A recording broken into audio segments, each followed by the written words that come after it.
This episode is brought to you in partnership with the NYUAD Arts Center. 알 수 없는 당신의 길. I think sometimes the kind of arts and culture that we present can be lumped in with entertainment and seen as a luxury or seen as optional.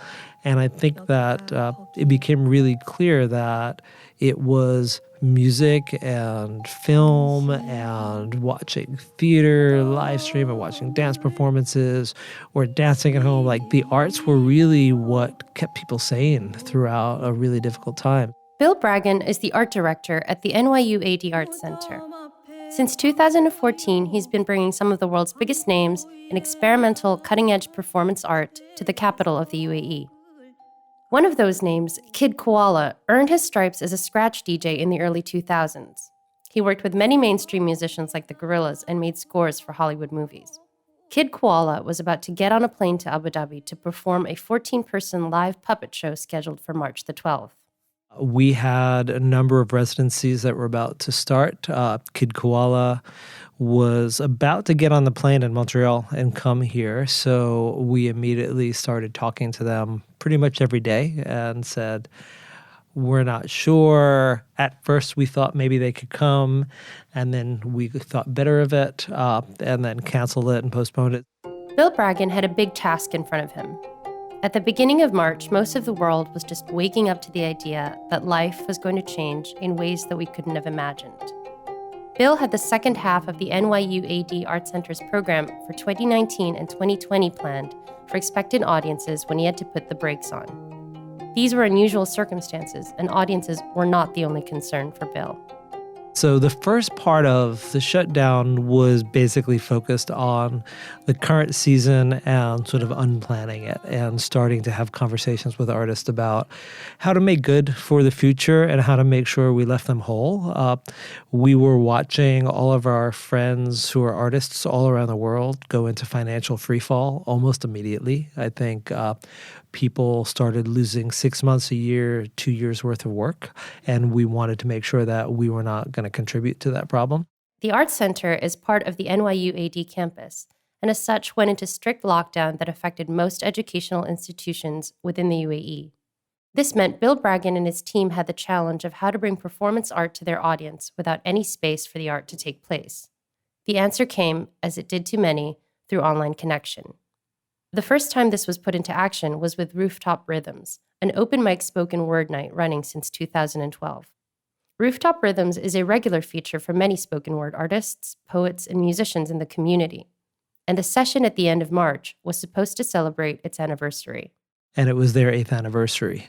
And we started feeling like we really wanted to somehow do that. It's so deeply rooted in the community, and it's so important to so many people who in normal times travel from all over the country to come in for the open mic. And so we started rigging up a plan to create an online live virtual version of that. And so a lot of the focus was, how do we do it technically? Where's the audience? Where's the artists? How do we create a sense of engagement? And we planned that. That was on March 27th. And we found a way to put the performers in Zoom, and we consider that our stage. And then we had the audience come to Facebook and YouTube and our website, and that was the audience seating area. And then we basically broadcast from Zoom to social media. And immediately we found out that it worked and that people were super engaged.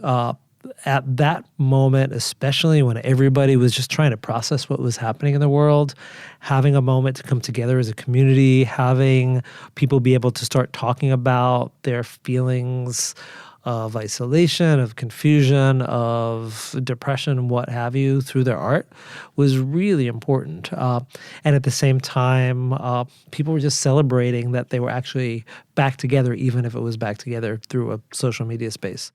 The world was dealing with the then new concept of social distancing. There was an unknown disease spreading across the world, and people's fears and anxieties relating to it were at the forefront of a global experience. Bill started thinking about what might be needed at this time. Everyone was thinking a lot about isolation. Everyone was thinking about the fact that you were being called to be physically distance. And even the branding that people were really talking about, social distancing as opposed to physical distancing, I think had a psychological effect. And one of the things that's really important to me about the work that we do at the Art Center is a sense of building community through shared artistic experiences. So I think we immediately started thinking about the way that we could be an antidote to that sense of isolation, and that we could continue to create a sense of community when people were starting to really feel a lot of despair. Bill and his team introduced the Reconnect Series. Then we started working on what we ended up calling our Reconnect Series. This is our 5th anniversary, and so we talked about it, but we actually hadn't done anything retrospective. And so we realized it was a good opportunity to go into the archives, reach out to some artists who were really important to us, but whose work hadn't been seen since it originally happened in person. And the first person we reached out to was Maysoon Zayed, the Palestinian-American stand-up comedian. And we started just thinking about, like, what do people need? And the first thing was people needed to laugh, right? They needed that release. And we started it on Wednesday, April Fool's Day, April 1st. And for Maysoon, we showed the performance from a couple of years ago, and then she had a live Q&A. And so she watched along with the audience and was in the chat, and then people could add questions in through social media. And it was great. It felt like it was real time. And so one of the things we were trying to avoid was that sense of everything in the world being available on demand. And it gets to be overwhelming, and it doesn't feel like you're actually at a performance. YouTube already exists, so we didn't need to recreate that. This series opened up the possibility of digitized performance art, streaming performances from NYUAD Art Center's 5 years, and opening up the performances to far beyond just the UAE. Globally, people could engage with the performances, which were followed by question and answer sessions with the artists. And so we spent a lot of time in the summer rolling out these weekly Reconnect series with 47 Soul the next week, in part because people needed to dance around their kitchens and their living rooms. And again, people needed that release, and also 47 Soul are an amazing band. And then the third one that we did was Toshi Regan, Parable of the Sower, the concert version, which was the very first event in our inaugural season. So it is sort of legendary within the campus. We ended up commissioning the full opera, which we presented the world premiere of. It's toured the world. And so we really wanted to have Toshi involved. We actually realized that the date we had scheduled was Earth Day, and this piece is in part a very strong environmental dystopian theme, so it was perfect for Earth Day. And then Toshi basically said to us, I'd like you to invite all of the other institutions who have been involved in Parable in its journey. And it had gone on to the Singapore International Festival of the Arts and UNC Chapel Hill in North Carolina, Carolina Performing Arts, Arts Emerson in Boston, the Center for the Art of Performance at UCLA. And we put together a partnership where everybody watched. And we had thousands and thousands of people from about a 15-hour time zone span, all watching together in real time. More than 1,000 people stayed online for the Q&A at the end. And you really felt the sense of, I'm at an event. And personally, I went through all of the sort of adrenaline waves that I go through to performance, the nervousness at the beginning, is anybody going to show up? The hyper focus when the show's going on and watching what's happening in the chat and watching the audience and the show at the same time. At the end, feeling a little bit of like, all right, I need to come down. I need to, maybe, kind of let the energy subside. But you went through kind of all of the emotions, and to me, that was super powerful.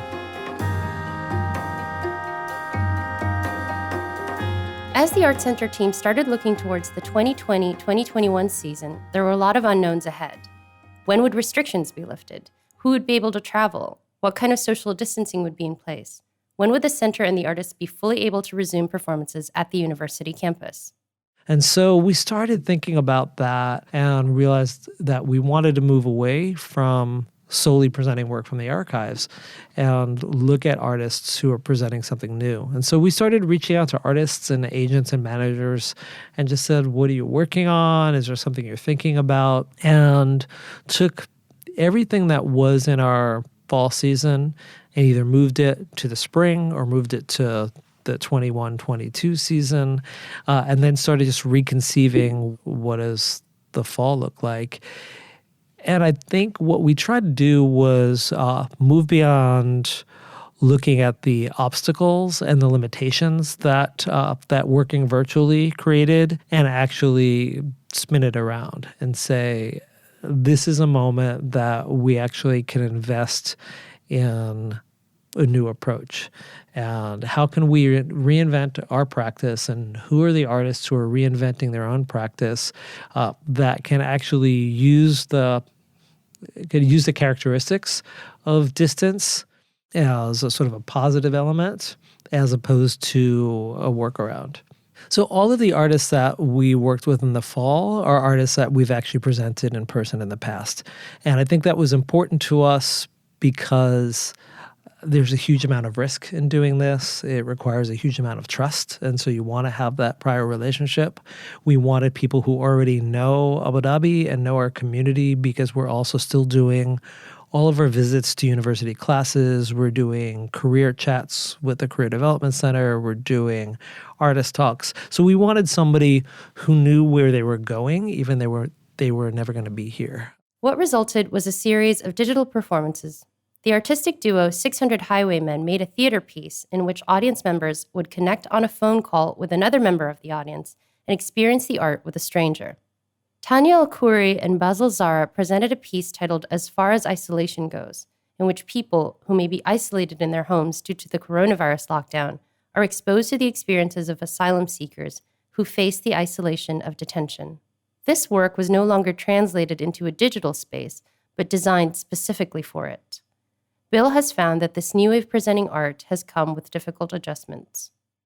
I think the biggest challenge professionally has been that a lot of roles get blurry. When we're presenting a live event, the job of the producers and the artistic side are fairly clear. The role of front of house and the box office are really clear. The role of technical production is pretty clear, and everybody sort of knows what their roles are, and we work really collaboratively.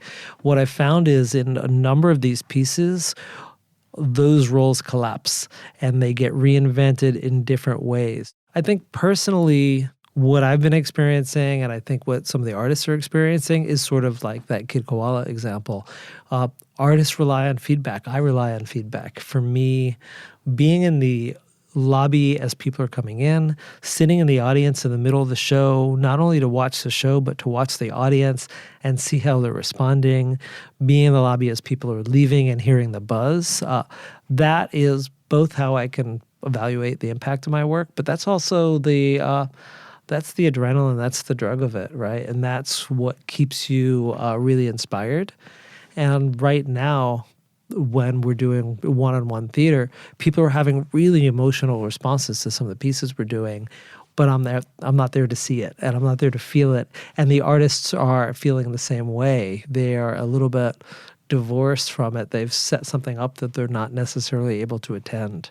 So then we're looking a lot at social media. You know, anybody who puts up a good Instagram story or tweet or Facebook post and tags us, that actually really helps a lot, because then I go, all right, this worked. It landed. And it landed in the way that I hoped it would land. That's why I went into this, is I love that moment of connection when the artist and the audience are all in the same place, and that collective feeling that you have is what I'm really missing. Although there has been a feeling of loss in personal connection with a local and tangible audience, the eradication of all geographical borders has had expansive benefits.